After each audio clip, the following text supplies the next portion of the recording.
and then we never grow up. It's easy. It's really easy.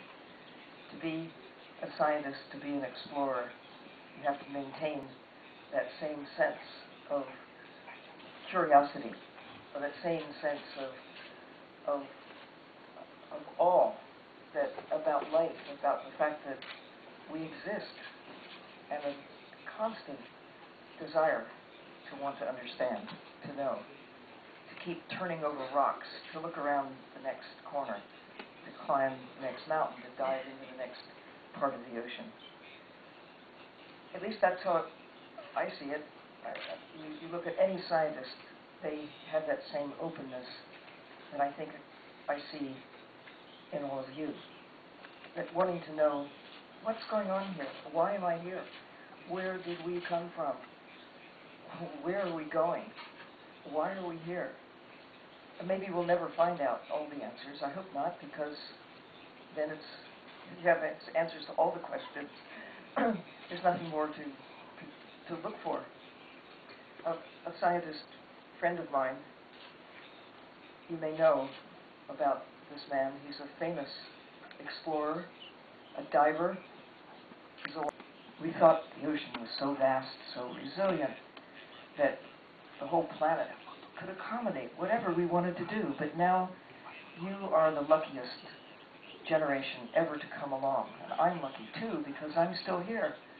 And I can see what was not known earlier in time. Now we know we've got problems. And now, knowing that we have problems, we can find solutions.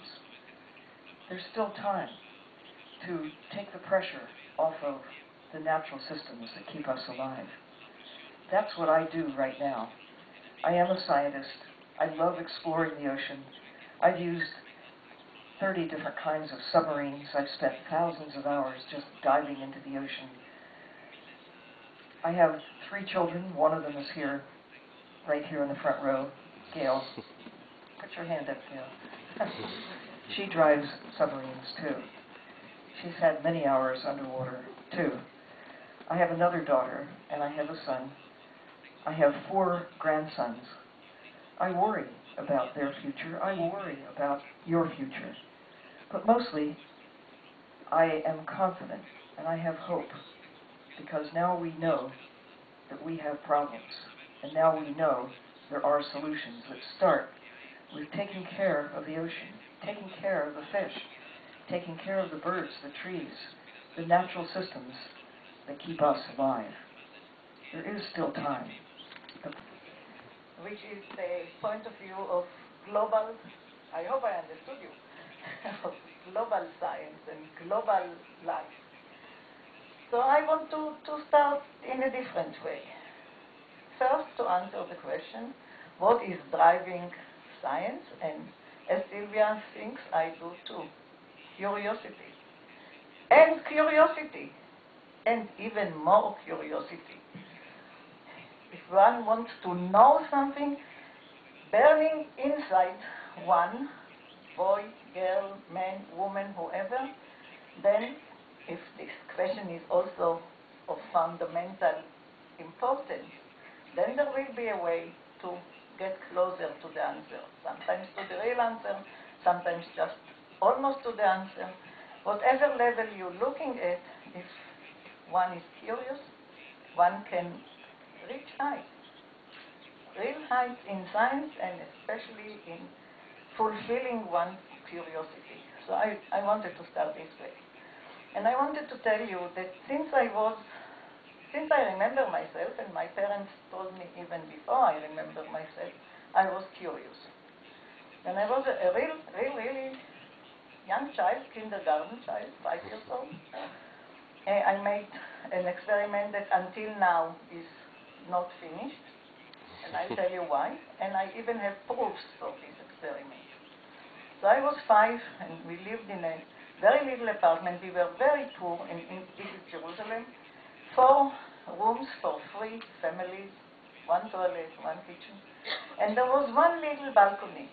So in one afternoon, when my parents were not at home, I decided to measure the height from from the floor to the ceiling of this balcony, because that was actually the only place I could be alone. Younger than you, older than you, your age, everybody has his own way of thinking. You try to answer the questions that are of interest for you, or help somebody else, or collaborate with somebody. You don't have to give up so much. You have more, the input is much higher than the output. It's not sitting in the lab and doing little things. It's trying to answer big questions. And I wish I told you something. I only want to tell you two more anecdotes. One is I gave a lecture in Ann Arbor in America, like last month, an open lecture. There were about 1,000 people. In the first row there was a 13-year-old boy. He was not ashamed to ask a question after the lecture. The best question in the whole crowd, and one of the best I ever got in my life. He turned my thinking to something else. So being young and scientists that just start, or students, is a big advantage, because the mind is still not forced to think in one way. Please try to take advantage of it. Wish to understand how the cell works. Now we know, or we have a guide how to improve antibiotics, or how to think about new ideas in antibiotics. I want to say just very general way. So it came out. I knew about antibiotics. I didn't believe I can understand them. Now I can. It's a bonus to my work. It's much more than I expected. And I'm very happy that this can help humanity. So just go after your curiosity. You can even reach medical improvements. And thank you again. These are now don't exist. Let's make another contact here and another one here, so this will be less important. Did you sort of understand me? So we can try to suggest things like this, or to put two antibiotics, two compounds together, that one will enforce the second and also catch the second. And these things are being done now. I do not want to say that it's only based on our studies or on the very recent studies. To make a new medical compound takes more than 10 years, and we started to see the first antibiotics only 8 years ago. But I can say that even my little group, are already looking into a new couple, a new pair that can enforce each other. So there is a hope that we can produce, or not we, the companies can produce better antibiotics, but not perfect. There will be never perfection in this type of medicine, because the bacteria is antibacteria, and bacteria like to live.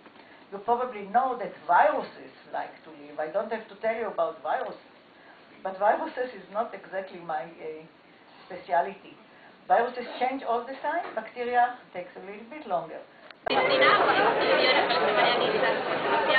y voy a segundo bachillerato. Nos ofrecieron la oportunidad de venir al acuario a escuchar una charla sobre dos químicas realmente. Y yo al principio restringí un poco la oferta porque yo no tengo ningún interés en la investigación, realmente no me gusta. Pero ahora, después de escucharlas a ellas hablar de todo lo que han hecho y tal, ya más o menos me gusta y realmente siento curiosidad en que hablo, ¿no?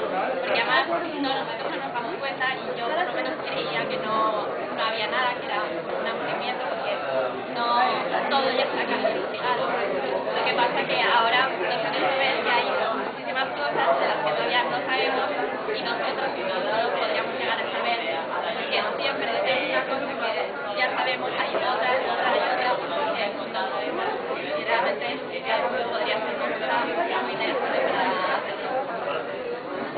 Perdón, parece que lo tenías ensayado. Pero si quieres, Jaime, ¿qué te diga?